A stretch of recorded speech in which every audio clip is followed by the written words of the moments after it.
Let us speak of the story of Manuka, not of her honey, but of herself. She was once a simple young queen. She was just a wasp queen. Her mother was the progenitor. Her mother died when she was young. Manuka had to become the queen at such a young nymph age. She never had a chance even within the weeks, if it even was 2 weeks. Likely within 5, maybe 13 days, the ant colony had came to them and slaughtered every last one of them. The adults were free. They flew away. The larvae could not do anything. They whimpered. Manuka herself was able to run. She was forced to have to hear every last one of her larvae. Her siblings, not her mother. There's bastard spawns in her eyes, but to her siblings, and her own larvae. Manuka felt so interconnected, and yet so afraid she couldn't help but run, and yet also couldn't help but stay close enough to watch, to know that this is what she did.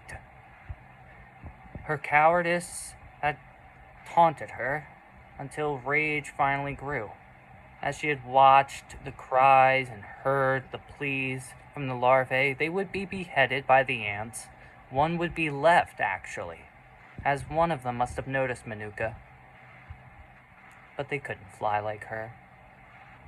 They were trapped to the ground. And just like the larvae were trapped to the ground, the ants would be slaughtered as well. Manuka, she was a young nymph. She never had a chance to be a queen. She never had a chance to take care of her colony. She never had a chance to do anything. She never had a chance to survive. Eventually, somehow, she died without knowing it, and while the wind blew, she followed in it. And she saw the ants. She saw where they were. She never knew why they did the slaughter they did, why they massacred the young, why the adult wasps just flew away, going to other colonies and settlements. You see, Manuka herself was just a small settlement, truly something from a built-upon empire from her mother, but Manuka herself couldn't build fast enough. Her mother was a great architect. Her mother was a great queen, but Manuka, she didn't even have time to blossom. She was forced into this position. And then eventually, I don't know what else to say besides Manuka herself just lost faith in everything that she wanted to have. And instead of trying to create, she was ready to destroy. And because of that came the damnation.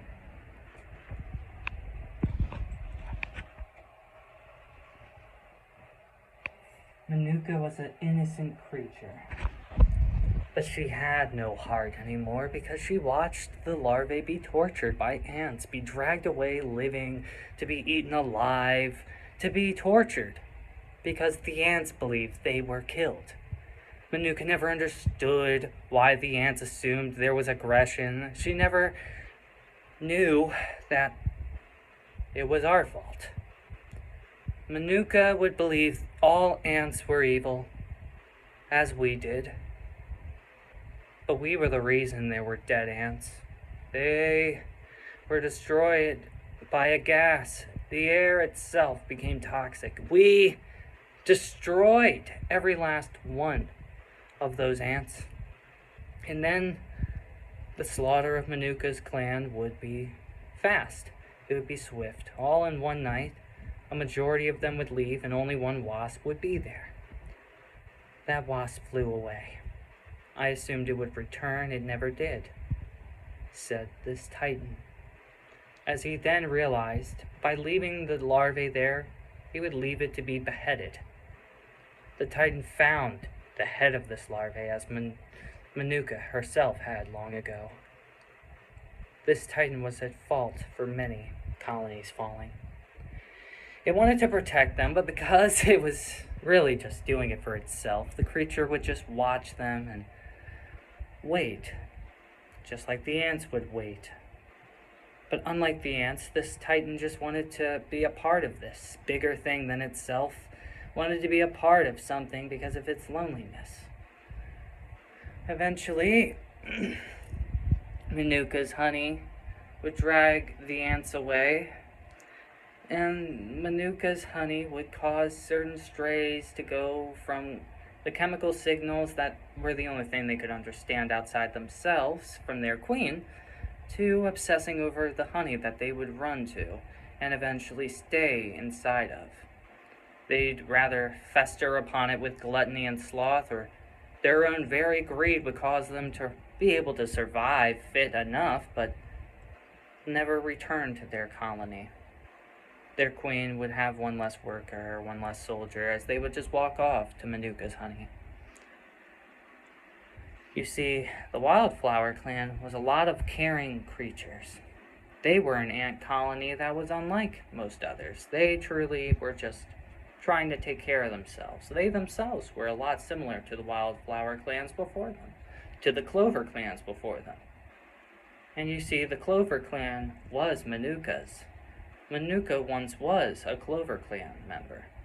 She had met a wasp similar to her, but without the hatred, only feeling love, unity, tranquility, peace. Peace and tranquility would be Clover. And the way of Clover was meant to be Manuka's way.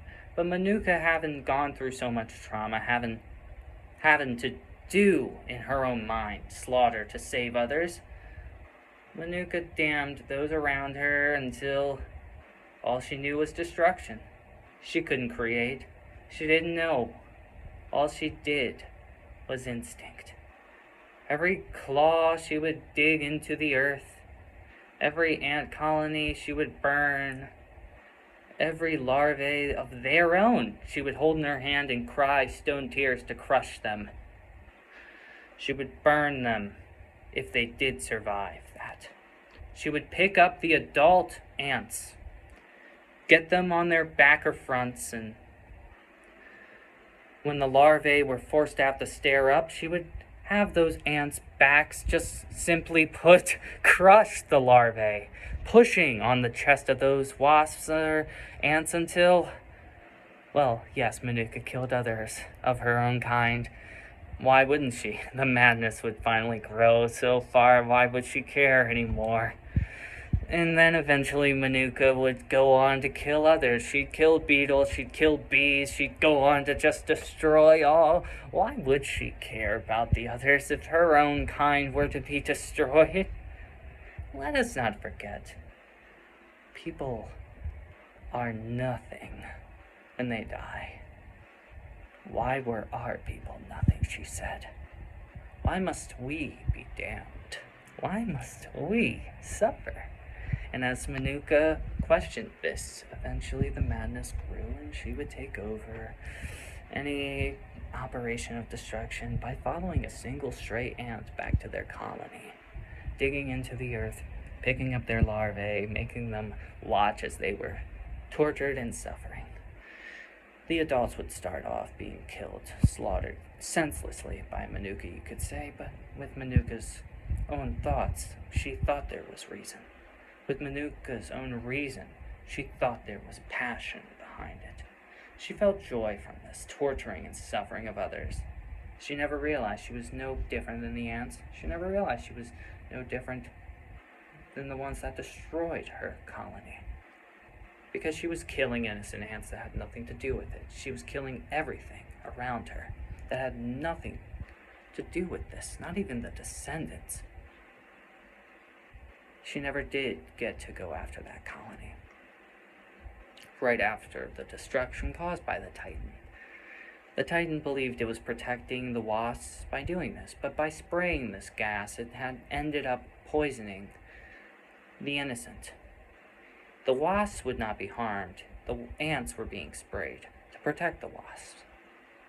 And the Titan itself had believed it was doing the right thing. It had seen the larvae, it had known what it was doing. It still chose to kill them all. And so did the ants when they would return, wondering why The majority of their people in that safe place were killed all of a sudden. The Titan became paranoid because the Titan had seen other colonies, small groups of ants, wait just outside of a hive before attacking, always leaving an empty hive except covered and scattered on the inside with ants. The Titan constantly would go after it, go after every ant, not understanding chemical signals, not understanding the majority of things it would most likely have known. It would always try to learn on its own, try to adapt on its own, try to become capable of learning about these creatures personally. It had known these ants were not truly hateful, that they were just surviving, and yet it couldn't help but be too selfish to allow its wasps to become food again in its mind. Yet, were they going to be food? Were they ever really going to be killed? Or did this just justify the Titan's original justification that they felt nothing? So why shouldn't they suffer? It felt joy from their suffering. Why shouldn't they if they can't feel it?